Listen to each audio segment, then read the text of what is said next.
Salut les amis, salam alaikum, j'espère que vous allez bien, que vous êtes en forme et en bonne santé. Content de vous retrouver ce soir, exceptionnellement un dimanche soir. Malheureusement, nous avons eu un petit souci technique vendredi et c'est pour ça qu'on n'a pas pu faire la chronique. Mais ce soir, au rendez-vous avec moi, bien sûr, comme d'habitude, monsieur Jacob Cohen.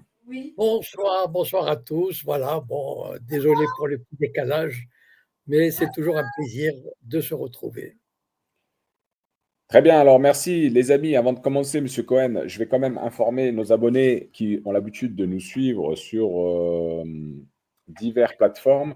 Exceptionnellement, ce soir, en tout cas jusqu'à nouvel ordre, ça sera diffusé sur TikTok, sur Twitter en Space et sur la chaîne YouTube Altitude. Les autres plateformes, malheureusement, c'est pas possible actuellement. Nous sommes arrivés en fin d'abonnement annuel avec la plateforme StreamYard qui permet de diffuser en multi-réseau. Et du coup, il va falloir renouveler l'abonnement pour pouvoir rediffuser sur toutes les chaînes. Voilà. Monsieur Cohen, je vais vous donner la parole. On va commencer donc sur le sujet des réfugiés juifs arabes. Oui, voilà, bon, il faut d'abord, j'aimerais juste introduire le sujet par le fait suivant. Il faut tirer le chapeau aux sionistes, ils savent travailler. Ce sont, vous savez, les Québécois, ils disent des maudits. Ils utilisent cette expression pour les Français. Ils disent les maudits français, mais ils disent les maudits. Donc, ils savent travailler, ils n'hésitent devant rien, la falsification de l'histoire, etc. Donc, dès les années peut-être 70-80, le régime sioniste a développé la théorie suivante. Voilà. D'ailleurs, même depuis les années 60, en fait, il disait, voilà, il y a 700 000 réfugiés palestiniens, mais il y a le même nombre de réfugiés juifs des pays arabes. Et donc, on est à égalité. Match nul, donc on efface. Voilà. Et bon, évidemment, ce n'est pas la même chose. Pourquoi? Parce que les réfugiés palestiniens ont été chassés manu militari avec des assassinats, ils n'ont rien emporté. Enfin, c'était vraiment un drame. Enfin, des villages détruits, etc. Bon, alors que les Juifs qui sont partis, par exemple, du Maroc, je peux témoigner, hein, ils ont tous vendu leurs biens, ils sont partis de leur plein gré, certes influencés par le Mossad, mais ils sont partis de leur plein gré. Et la moitié des Juifs marocains ne sont pas partis en Israël, ils sont partis au Canada, en France, etc. Et donc, personne ne les a poussés dehors. Idem pour les Juifs d'Irak, du Yémen, d'Égypte. Ils sont même, le Mossad a même fait des attentats, on le sait. Enfin, vous savez, il y a eu un procès au Caire. Il y a des Juifs sous l'instigation du Mossad qui avaient posé une bombe dans un cinéma pour faire partir les Juifs, pour créer cette espèce de crainte et pour faire partir les Juifs. Bon. Et en Irak, il y a eu des attentats, au Maroc aussi probablement, enfin bon. Mais une fois ces Juifs sont partis des pays arabes, pratiquement il ne reste plus rien. Même au Maroc, la présence juive est symbolique.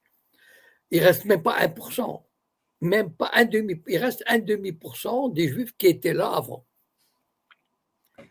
Et donc, à partir, donc je vous ai dit qu'ils avaient fait cette espèce de parallélisme entre les réfugiés palestiniens et les réfugiés juifs.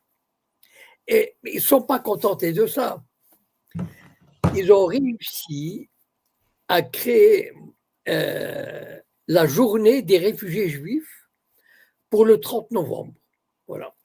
Le 30 novembre, chaque année, comme il y a, par exemple, la journée de la Shoah. Je ne sais plus, je crois que c'était en janvier ou en février. Enfin bon. Et donc, ils veulent que l'ONU enregistre cette date, que le 30 novembre soit la journée des réfugiés juifs des pays arabes. C'est-à-dire comme créer l'illusion que les juifs arabes que les Juifs des pays arabes ont été chassés et leurs biens confisqués, ce qui est faux. Je vous l'ai dit. Enfin, moi, je vous parle, j'ai vu mes parents partir, mes oncles, mes tantes, ils ont emmené même leurs meubles, même la télévision, ils l'ont prise. Donc, enfin, je veux dire, vraiment, ils ont tout pris. Le salon, tout. Voilà.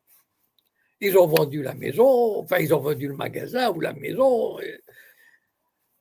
Et donc, et non seulement ça, mais je ne sais pas si vous connaissez un type qui s'appelle Bensoussan. Je crois qu'il s'appelle Maurice Bensoussan, mais je ne suis pas sûr du prénom.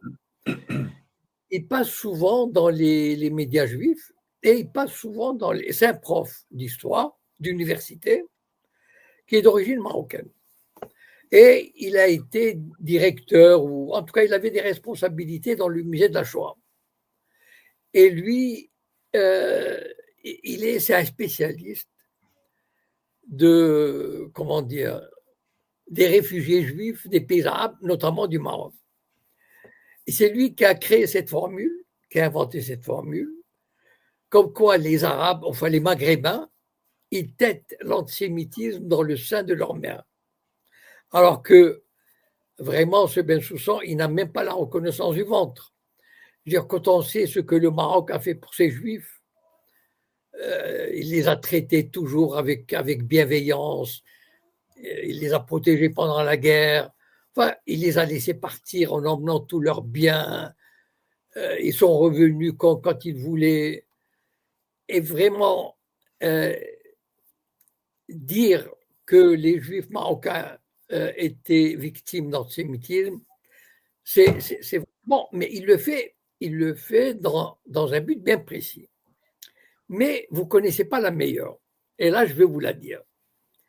Ce Bensoussan, il a estimé que le Maroc devra payer 14 milliards de dollars pour compenser le départ forcé des Juifs.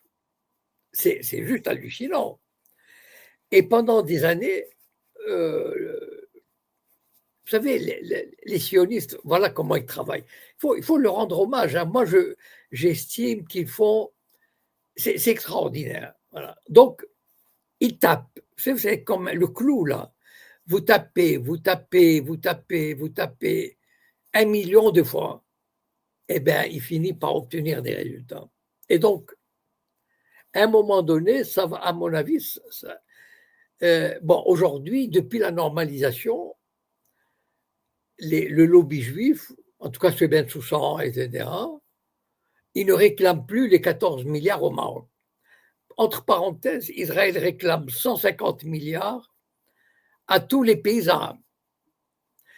Mais ça ne fait rien, ça paraît absurde. Mais vous savez, à un moment donné, ça va payer. C'est moi qui vous le dis. Hein. Vous savez, c'est. Pourquoi?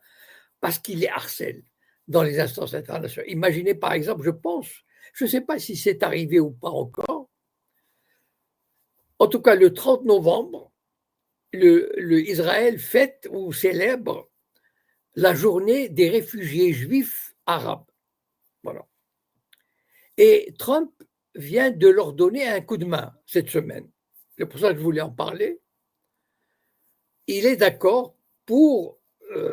Enfin, j'ai oublié les termes. J'ai envoyé l'article il y a quelques jours à Wari, et donc je ne me souviens pas vraiment des termes, mais il est d'accord. Bon, bien sûr, c'est le lobby, c'est l'iPad qui lui a soufflé l'idée. Il lui a dit, voilà, ils ont de la suite dans les idées, voilà. Et donc, imaginez si l'ONU, un jour ou l'autre, enfin, peut-être après ce qui s'est passé à Gaza, ça m'étonnerait qu'il y ait une majorité, mais on ne sait jamais, voilà. Avec le lobby, avec les pressions, etc. En tout cas,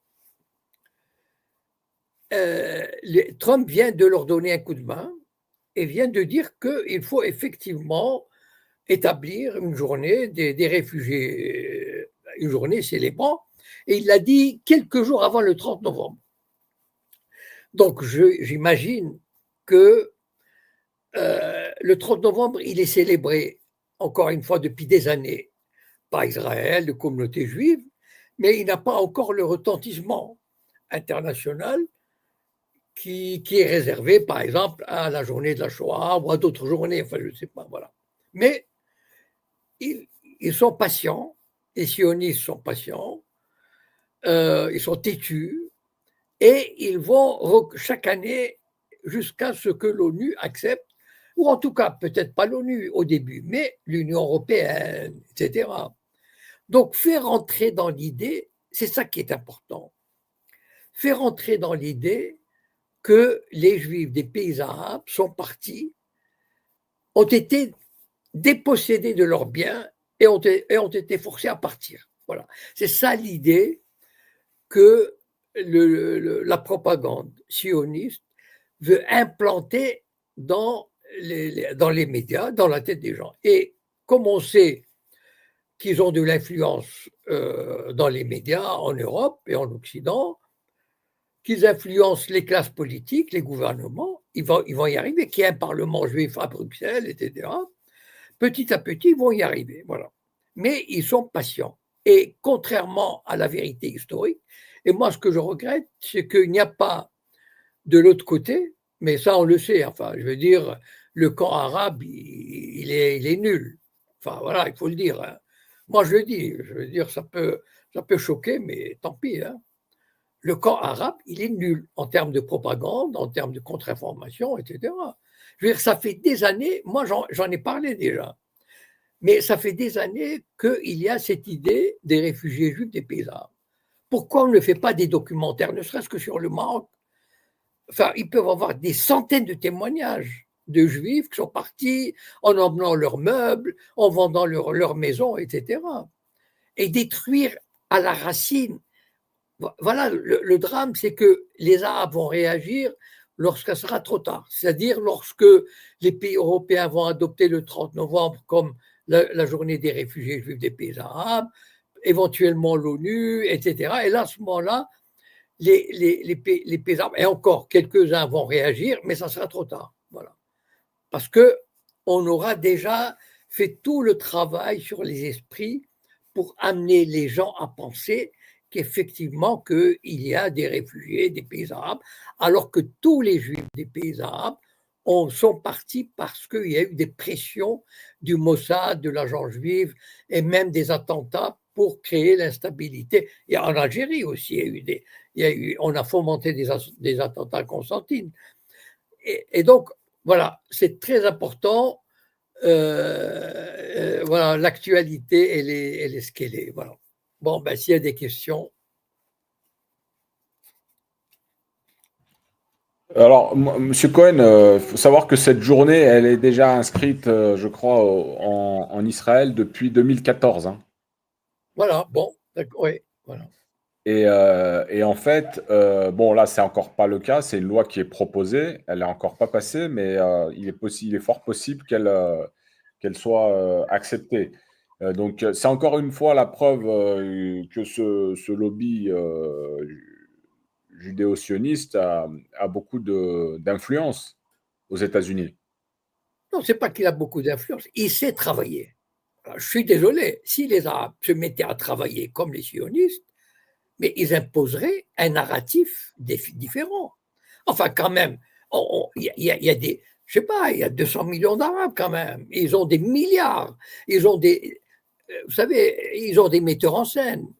Ils ont des documentalistes, des documentaristes. Ils peuvent, voilà, ils peuvent s'organiser pour contrer cette propagande. Donc, c'est ça qui est dramatique. C'est que bien sûr, le lobby judéo-sioniste a de l'influence. Mais pourquoi il a de l'influence? Encore une fois, pourquoi il a de l'influence? C'est pas tombé du ciel.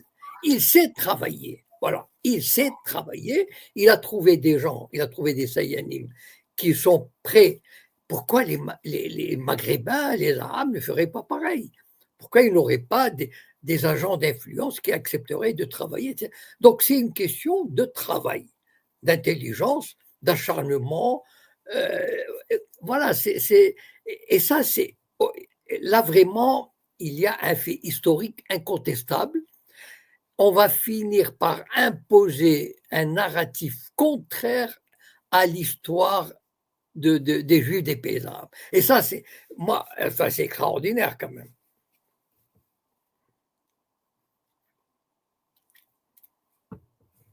Alors, ce qui est intéressant aussi, là, on a pu le voir. Alors bon, c'est pas tout à fait du même acabit, mais il y a une journée, du moins une journée, il y a une réunion qui s'est tenue entre aujourd'hui, je crois, et demain à Alger Oui, concernant les crimes du colonialisme. oui, C'est une journée qui a été décidée par le président algérien et qui réunit donc un certain nombre de délégations africaines, hein, pour parler de ce qui s'est passé pendant le colonialisme. Est-ce que c'est un peu, ce serait un peu comment dire, une même orientation, c'est-à-dire de vouloir exprimer les dégâts non, commis par le colonialisme, comme non, font un petit peu les Juifs par rapport à la guerre et l'antisémitisme et tout ça. non, je suis désolé, je trouve qu'ils sont à côté de la plaque. Je regrette de le dire.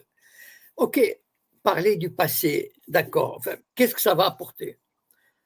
Moi, j'aurais voulu, voilà un cas concret. Voilà, le lobby judéo-sioniste, il pousse à une journée des réfugiés juifs arabes. Or, c'est un contresens historique, c'est une contre-vérité. Voilà. Et donc, voilà, il faut, vous savez, malheureusement, enfin, je regrette de taper là-dessus, mais je ne sais pas pourquoi les Arabes ne savent pas faire de la propagande. Voilà. Moi, j'ai cité plusieurs fois, par exemple, le fait de mettre en avant Khalida Jarrah, par exemple, une femme qui subit la détention administrative régulièrement tous les 6 mois, une députée, une mère de famille, etc. Je ne sais pas, moi, ça fait 7-8 ans que j'en parle. Enfin, comment contrer, mais moi, vraiment, les bras m'en tombent. Moi, je ne sais plus. Enfin bon, je préfère ne pas trop m'étendre là-dessus parce que euh, je- vraiment, je ne comprends pas. Voilà. Et on a un dossier extraordinaire et on le défend très mal. Voilà. Voilà, je regrette, je donne l'exemple. Voilà l'exemple. Vraiment, on a une contre. Les sionistes vont réussir à imposer une contre-vérité historique. Et un jour, je vous assure, un jour, Israël va recevoir des indemnités des pays arabes. Voilà. Si ça continue sur cette lancée, ils sont tellement, comment dire, dans un état de soumission, les États arabes par rapport à Israël, à l'Amérique, etc., qu'ils vont finir par leur dire, bon, allez, on va vous donner 30 milliards pour effacer le, le, le traumatisme. Non, Alors, je- justement, ce qui est intéressant dans cette oui, résolution-là qui veulent faire adopter par le Congrès américain, oui, c'est qu'en plus de ça, ils appellent également à des initiatives d'éducation à travers les États-Unis. Bon, les États-Unis, encore je comprendrais, mais le Moyen-Orient et l'Afrique du Nord, afin ben oui, d'enseigner l'histoire des déplacements forcés et de l'exil du peuple juif. voilà, voilà. En plus, les Arabes vont être obligés d'étudier ça. Enfin, je veux dire, mais ça va être dans les accords de normalisation. Et donc, vous savez, par exemple, l'autorité palestinienne, elle a des manuels scolaires. Bon, l'autorité palestinienne est aidée principalement par l'Union européenne, qui lui verse je ne sais pas combien, 100 millions, 200 millions. Vous savez, ils font ça pourquoi? Parce que, dans l'intérêt d'Israël, parce que c'est important de maintenir une autorité palestinienne. Sauf que l'autorité palestinienne, elle est chargée d'éducation. Or, pour harceler l'autorité palestinienne, les Israéliens prennent les livres scolaires des jeunes Palestiniens en Cisjordanie et ils vont voir l'Union européenne et leur dire, regardez, ils sont antisémites. Il faut faire pression sur l'autorité palestinienne pour qu'ils changent leur manuel scolaire. Ça veut dire que les Israéliens veulent que dans les manuels scolaires, des Palestiniens de Cisjordanie, ils aiment qu'ils déclarent leur amour d'Israël. Voilà. En gros, c'est ça. Enfin, combien de fois j'ai dit, enfin bon, c'est terrible de parler comme, enfin bon, de parler presque dans le désert. Enfin bon, voilà les sionistes comment ils travaillent. Voilà, ils travaillent efficacement et ils ont avec une volonté inébranlable de faire. Voilà, et ils y arrivent. Voilà, et malheureusement, cette journée du 30 novembre, elle va devenir un jour ou l'autre. Et même les pays arabes qui ont normalisé, ils se disent, ils sont dans une position de faiblesse idéologique, etc., politique. Alors ils se disent, bon, allez, on va faire plaisir à Israël, oui, ils ont souffert, etc. C'est terrible parce que les Israéliens les mettent dans une situation d'infériorité symbolique, politique, idéologique. Voilà. Et les Arabes se disent finalement, enfin les Arabes, les dirigeants qui ont signé la normalisation, ils se disent, oui, d'accord, oui, c'est vrai, ils ont souffert. Bon, allez, on va leur faire un petit chèque de 5 milliards, voilà, etc. Alors, cette résolution, elle stipule aussi que, bien sûr, que le Congrès continuera à soutenir l'État d'Israël et Ouais, assurer sa sécurité.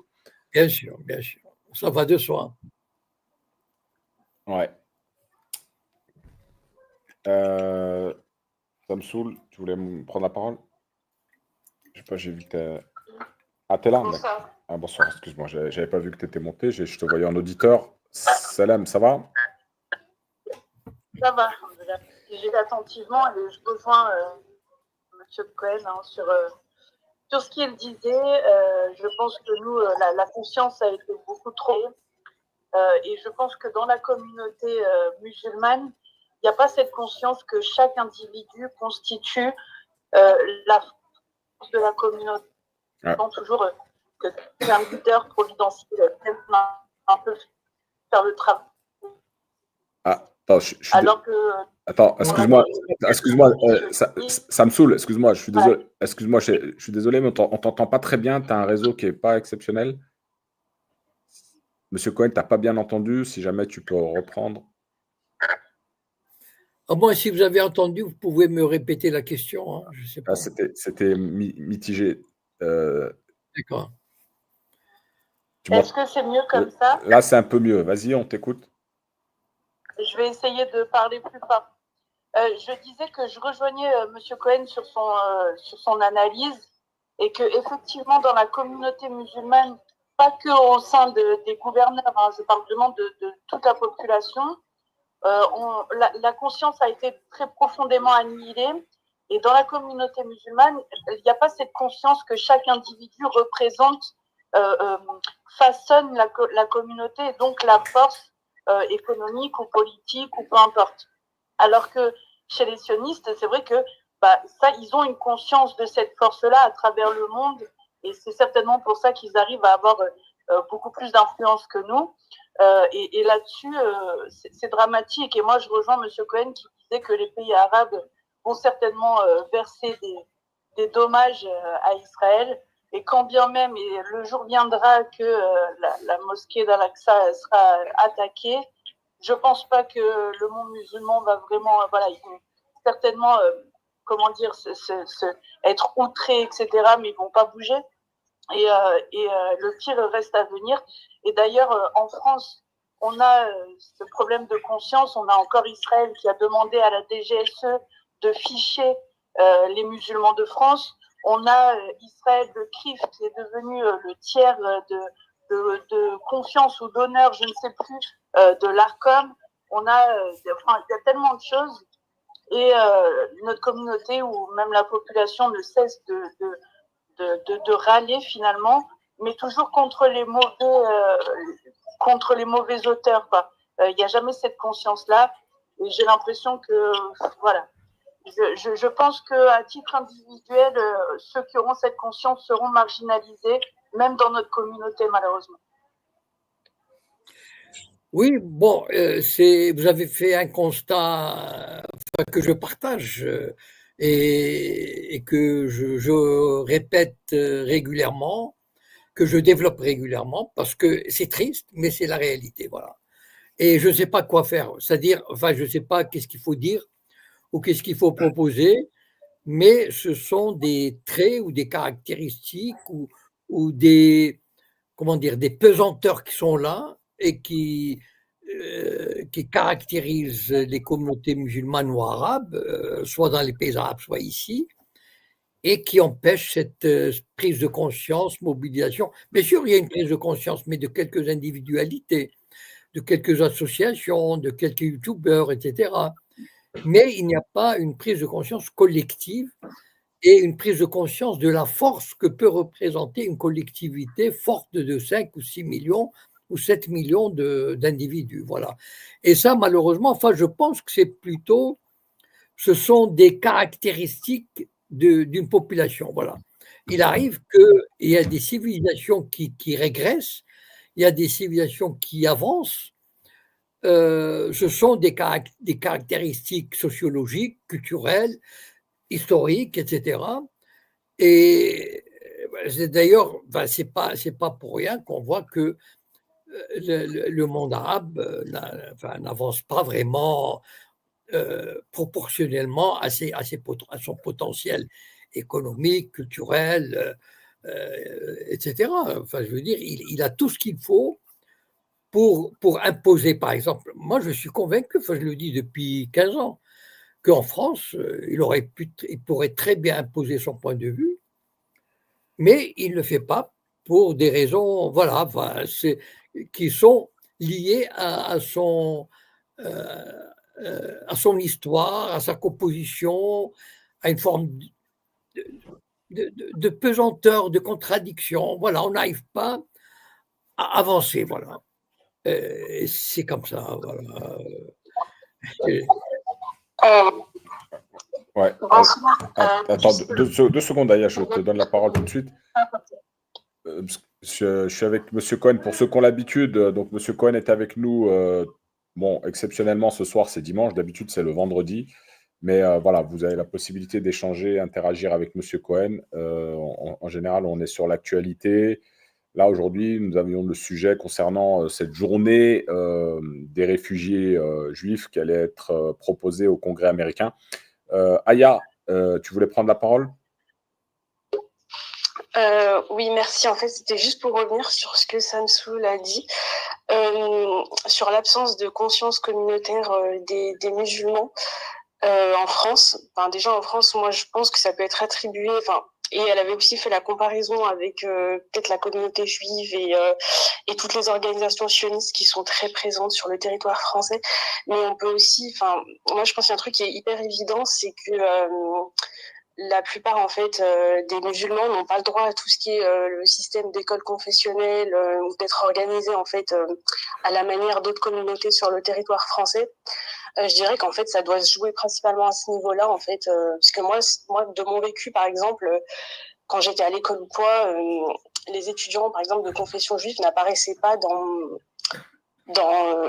n'apparaissait pas avant le lycée, même l'université en fait.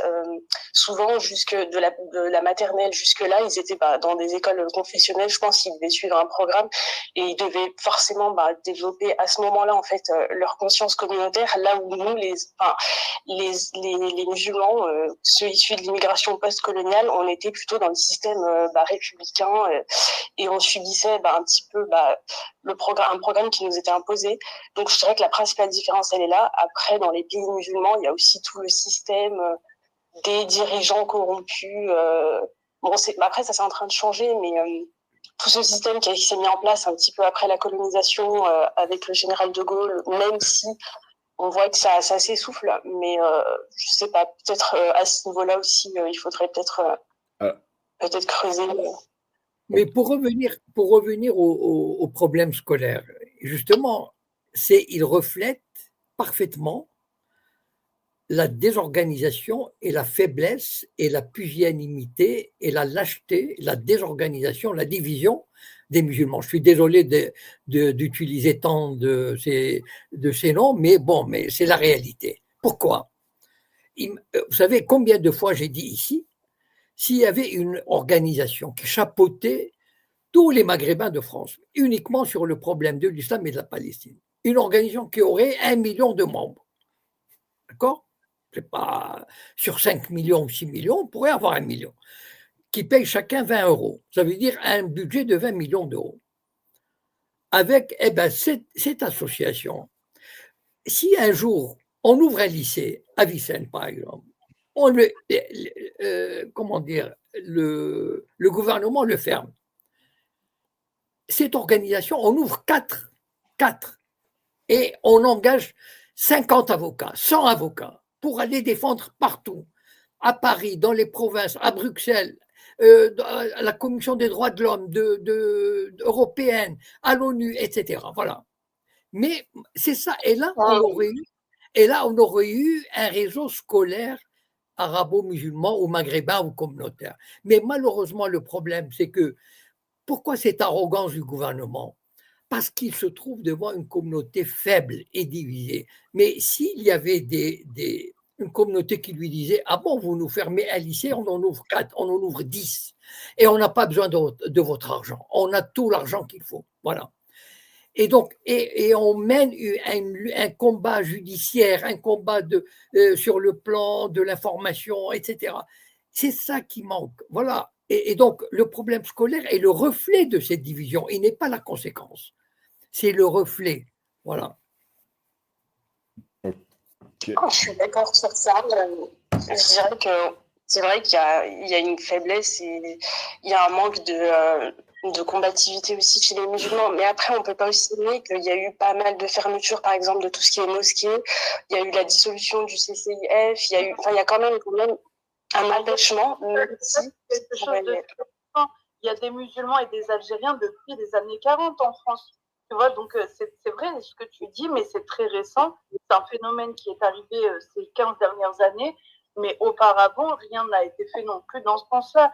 Donc, il y a eu effectivement un manque, mais moi, je l'attrais plutôt à un problème toujours de conscience parce qu'on va prioriser les combats contre l'antiracisme, etc., alors que le combat pour la scolarité, pour l'éducation, etc., ça passe à l'as. On n'a pas de conscience là-dessus, malheureusement. Très bien. Je vous coupe 2 petites secondes, mais n'oubliez pas que nous avons M. Cohen qui est avec nous.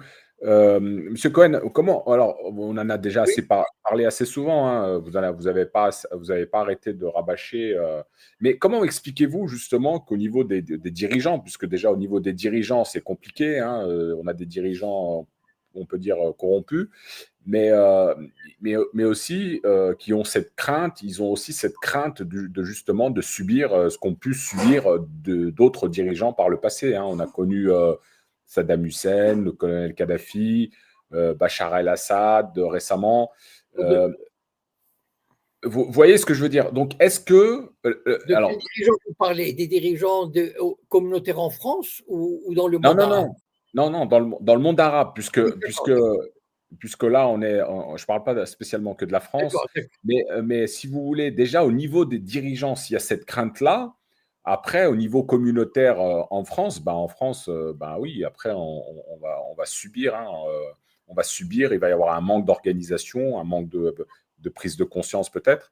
Mais comment on peut l'expliquer ça, à part si ce n'est cette crainte que d'être justement attaqué par les puissants. Voilà.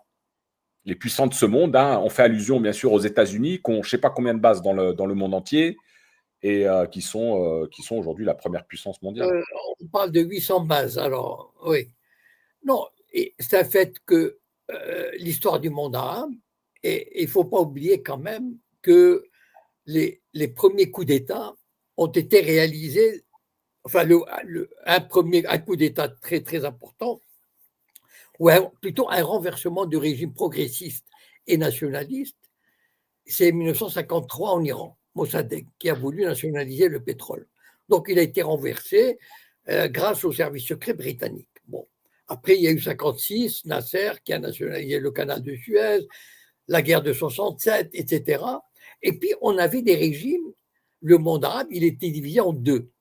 Il y avait des régimes progressistes, celui de Nasser, de l'Algérie après l'indépendance, et de l'Irak, de Saddam Hussein et du parti Baas. Mais il y avait des régimes conservateurs. Pourquoi? Parce qu'ils étaient liés économiquement, financièrement, avec l'Occident. Et donc, c'est surtout les monarchies qui avaient intérêt, parce qu'elles voulaient asseoir le régime qui était en général très peu populaire.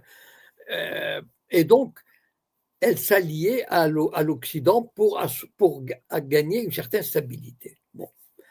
Mais ces régimes, elles n'en ont rien à fiche du progrès de la nation arabe, de la Palestine, etc.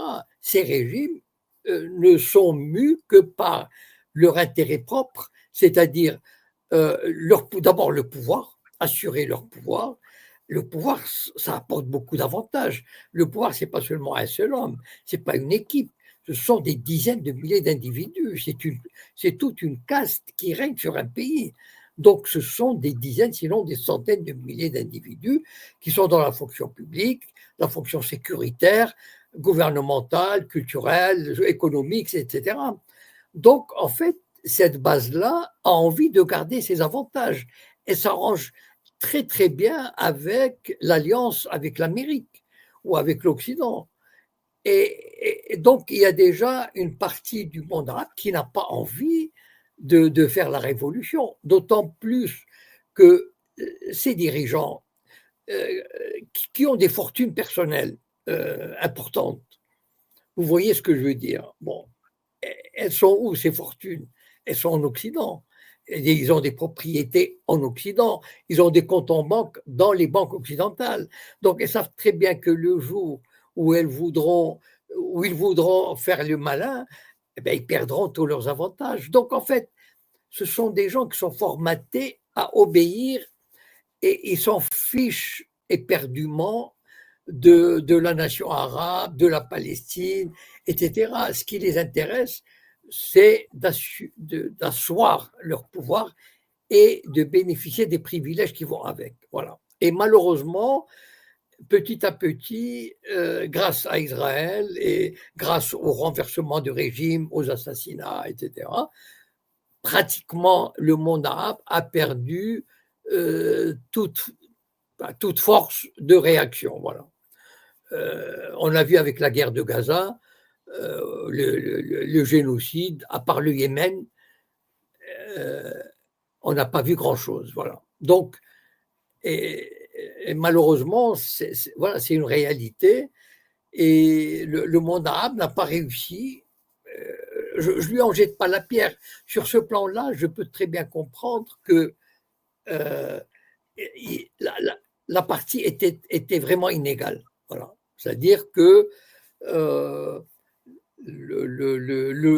comment dire, le pouvoir impérial américano-sioniste ou anglo-saxon ou européen était trop fort. Voilà. Et le monde arabe ne pouvait pas, enfin les gouvernants arabes ne pouvaient pas vraiment, ils ne faisaient pas le poids, voilà, en fait.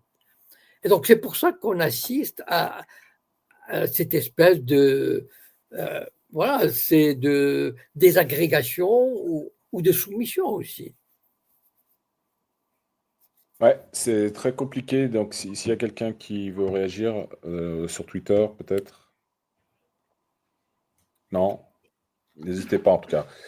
C'est vrai que c'est très compliqué, hein. On se pose la question de effectivement comment pouvoir rivaliser avec la puissance occidentale, la puissance américaine.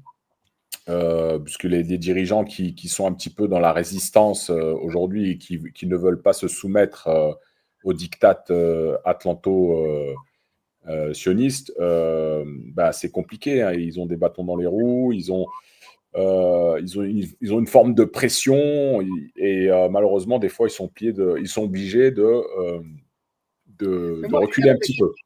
Oui, moi j'ai l'impression qu'ils ont même, ils doivent avoir une certaine angoisse à faire quelque chose. Par exemple, je dis, voilà, par exemple, tel pays, mettons, je vais mettre 50 millions de dollars pour mener une campagne, pour développer une campagne aux États-Unis ou en Europe, etc. Et l'ambassadeur est convoqué à Washington ou à Londres. et on lui fait comprendre que c'est pas très sympathique de le faire. Voilà, ça peut avoir des conséquences, patati patata. Donc en fait, et donc à mon avis, et les Arabes ont déjà développé un sentiment de se dire, il vaut mieux pas, voilà, il vaut mieux ne pas irriter l'aigle américain ou je sais pas qui, enfin voilà, ou l'ours. Non, l'ours russe, il est plus ou moins, enfin, il est loin. Et donc, à mon avis, les Arabes ont développé cette espèce de crainte dès le départ. C'est-à-dire, ils se disent, bon, il vaut mieux ne pas s'y frotter, la partie sera rude, etc. Voilà. Je lui ai dit un jour, par exemple, est-ce qu'on aurait pu imaginer, vous savez, par exemple, Libération, il a été racheté à 18 millions d'euros par Drahi, qui est un juif d'origine marocaine et qui est israélien et suisse. Enfin, bon, c'est un Sayan, enfin, je veux dire, il travaille pour le Mossad. Bon, il a acheté Libération. Hein, et je pense qu'il est français, il a abandonné sa nationalité française. En tout cas, il est israélien et suisse et marocain. Voilà. Bon.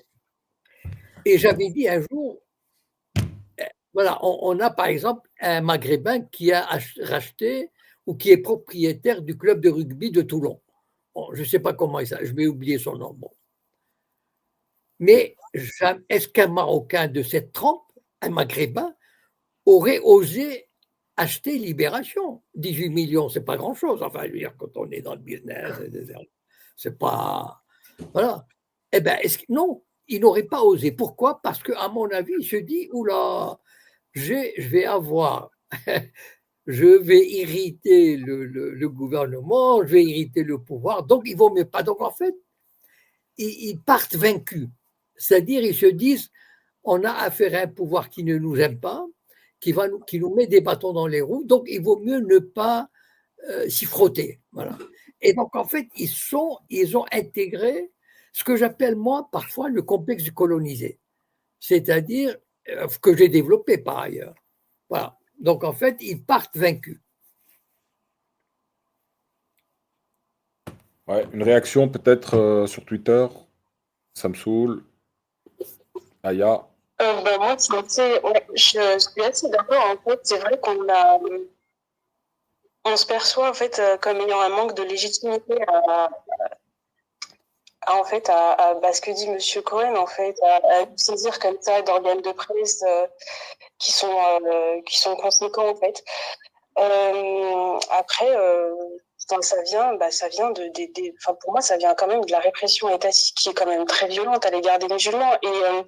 Et je dirais qu'en fait, il y a une particularité avec la communauté musulmane maghrébine de France, c'est que il y a quand même cette histoire. Moi, par exemple, je suis d'origine algérienne. Je sais qu'il y a un vrai problème en France avec ça. C'est même pas pour remettre encore le sujet, mais les Français, ils l'ont toujours pas digéré. Et ça, j'ai l'impression qu'ils veulent toujours le faire payer. Il y a un vrai acharnement, en tout cas pour moi, à ce niveau-là. Après, dans les pays arabes, souvent la répression, elle est dans le sang. Donc, je pense que les gens se disent, mieux vaut garder en fait, un semblant de paix comme ça, même si il y a plein de dysfonctionnements dans la société, mais plutôt que de risquer à chaque fois des débuts de révolution qui finissent en bain de sang.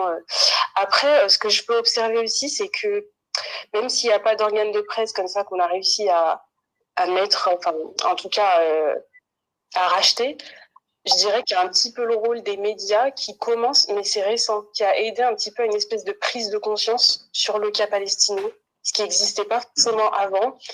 Et ça, c'est complètement lié à des médias indépendants, à la mobilisation des Palestiniens qui a un petit peu été relayée.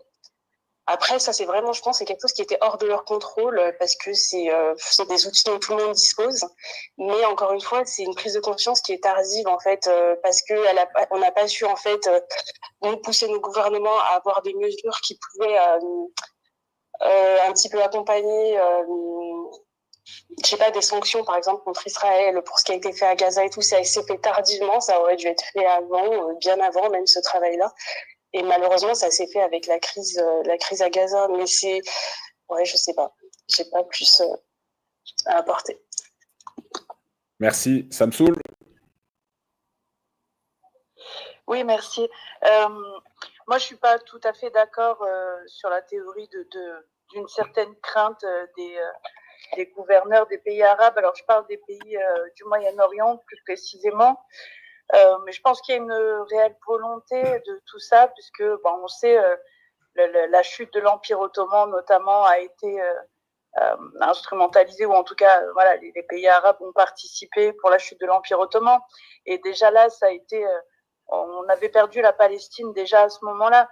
Et puis aujourd'hui, il y a on peut pas nier le fait que les pays arabes, ou en tout cas du moins l'Arabie saoudite, les Émirats arabes unis, préfèrent la présence sioniste au Moyen-Orient plutôt que de laisser l'Iran s'étendre économiquement ou politiquement dans la région.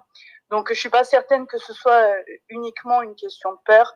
Moi, je pense que la Palestine est une épine dans le pied de ces pays-là, et que finalement, ça les arrange bien, et qu'il y a une volonté, en tout cas, pour préserver, disons, une domination de ces pays-là sur le Moyen-Orient, et d'éviter, en tout cas, d'empêcher l'Iran de se développer.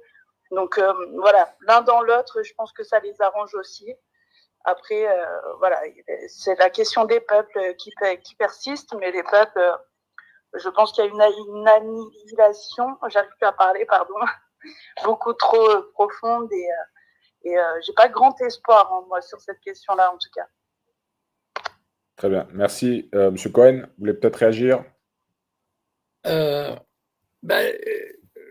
pense qu'on partage à peu près le constat. Bon, on peut pas diverger, mais les causes sont, comment dire, se cumulent, s'additionnent. Bon, certains qui vont privilégier telle ou telle raison, etc. Mais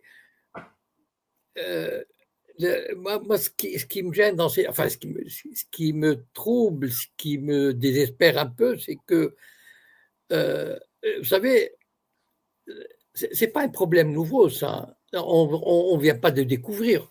Moi, par exemple, j'en parle depuis 15 ans, depuis que les réseaux sociaux existent.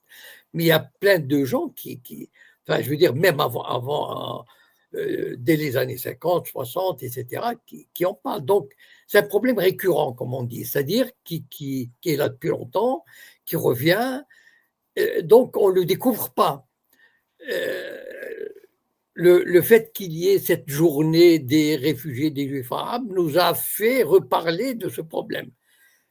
Mais en fait, c'est un problème qui date de l'indépendance des pays arabes, je veux dire des années 50 et 60, et des régimes enfin, qui se disaient ou qui voulaient introduire des révolutions, etc., économiques, sociales, enfin quand même, écoutez Nasser quand il parle du voile, par exemple.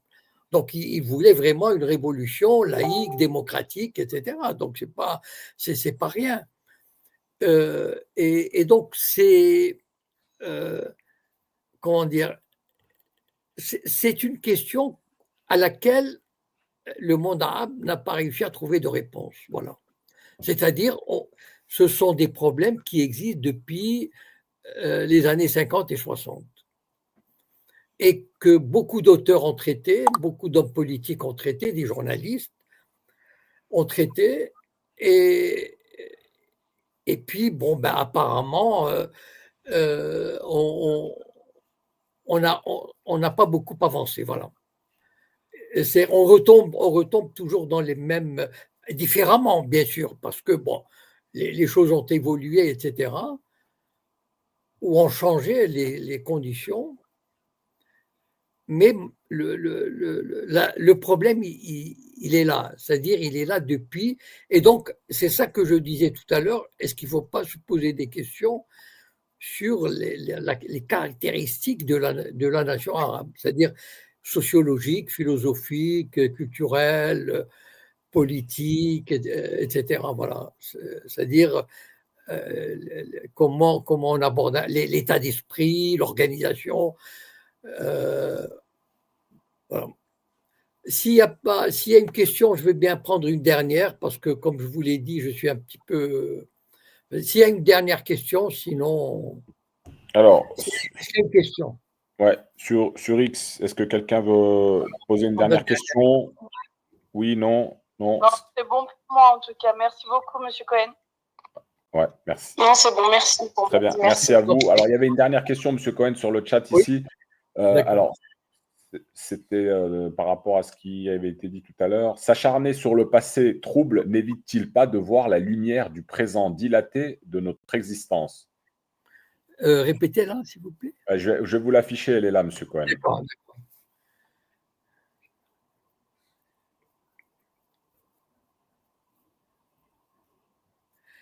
Écoutez, franchement, moi, je sais pas. Allez, je sais pas, c'est trop.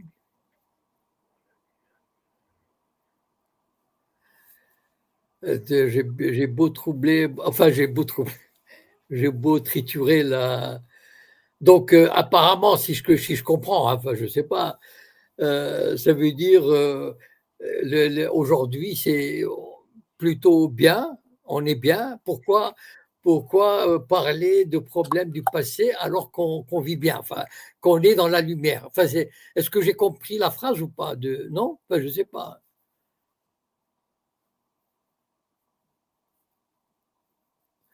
La lumière du présent dilaté. Qu'est-ce que vous entendez, sous-entendez là, Ah, Monsieur ça veut Cohen? dire une grande lumière, quoi. Enfin, je sais pas.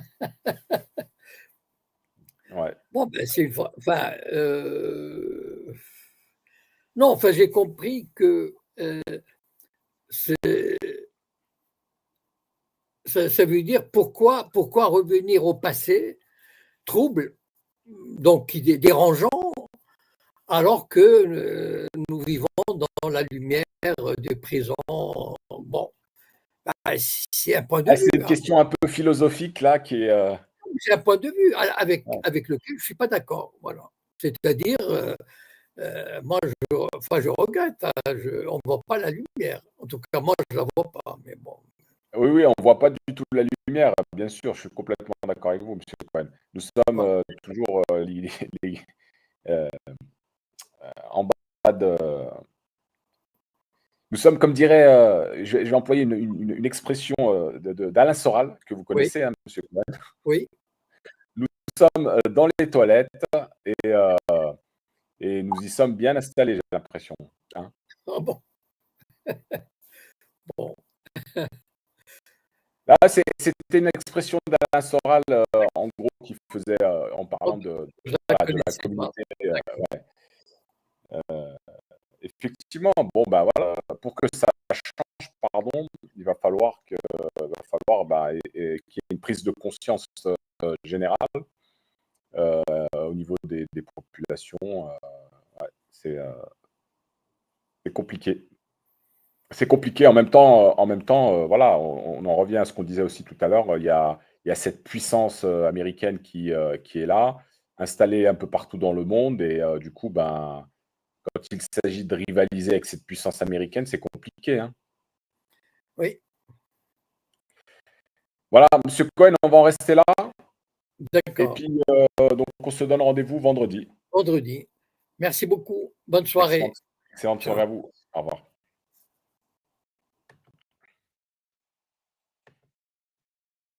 Voilà, les amis, donc c'était une émission exceptionnelle qui était prévue normalement vendredi, comme chaque vendredi. Malheureusement, vendredi, un petit souci technique et nous l'avons fait ce soir. On se donne rendez-vous vendredi prochain pour la chronique hebdo avec, bien sûr, Jacob Cohen, et on décryptera un petit peu l'actualité de la semaine.